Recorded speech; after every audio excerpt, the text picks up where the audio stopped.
लाडक्या माझ्या ज्येष्ठांनी मतदान केलं. समाजाच्या प्रत्येक घटकाने या ठिकाणी भरभरून महायुतीला मतदान केलं.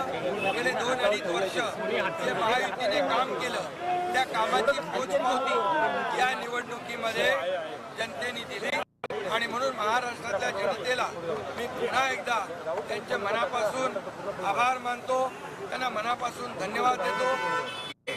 पूर्णपणे जे काम आम्ही केलं 2.5 वर्षामध्ये त्याचं मोजमाप नोंदणी कामाची पोचपावती या महाराष्ट्रातल्या जनतेने दिलेली आहे.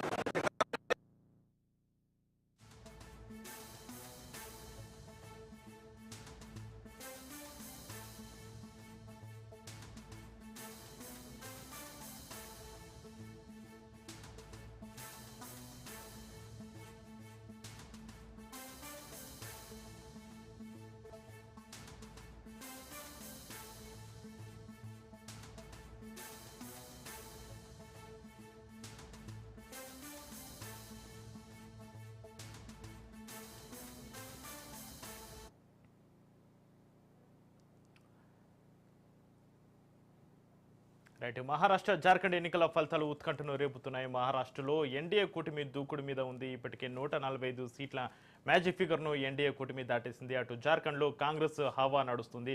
రౌండ్కి జార్ఖండ్ ట్రెండ్స్ మారుతూనే ఉన్నాయి. ఇక దీనిపైనే మాట్లాడదాం. మనతో పాటు డిబేట్లో పాల్గొంటున్నారు ఆరపల్లి మోహన్ గారు, కాంగ్రెస్ నాయకులు, అలాగే తాడూరి శ్రీనివాస్ గారు, బీజేపీ నాయకులు, అంది సత్యం గారు, ప్రముఖ రాజకీయ విశ్లేషకులు. అందరికీ నమస్కారం అండి. నమస్కారం. తాడూరి శ్రీనివాస్ గారు, ఇప్పుడే ఏక్నాథ్ షిండే గారు ఇప్పుడే మీడియాతో మాట్లాడడం జరిగింది. నేను ముందు చెప్పిందే జరిగింది, మహాయుతి కూటమి విజయం సాధించింది, మహిళలకే ఈ విజయం అంకితం అంటూ వారు ఇప్పుడే మీడియాతో మాట్లాడడం జరిగింది. వాళ్ళ స్ట్రాటజీ ఏ విధంగా పనిచేస్తుంది?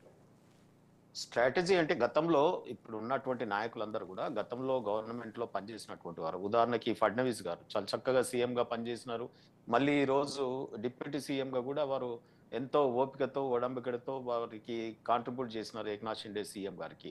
అదే రకంగా ఎకనామిక్ ప్రోగ్రెస్ మీద మహారాష్ట్ర గవర్నమెంట్ చేసినటువంటి ఇది కానీ డిసిసివ్ గవర్నెన్స్ ఇన్ మహారాష్ట్ర చాలా పకడ్బందీ డిసిషన్స్ తీసుకున్నది. శ్రీనివాస్ గారు వీడియో ఆన్ చేసుకోరా? తాడూరి శ్రీనివాస్ గారు వీడియో ఆన్ చేసుకొని మాట్లాడండి.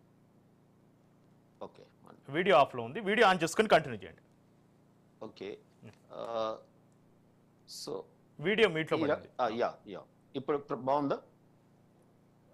హలో, ఓకే అండి, ఓకే. శ్రీనివాస్ గారు కంటిన్యూ చేయండి.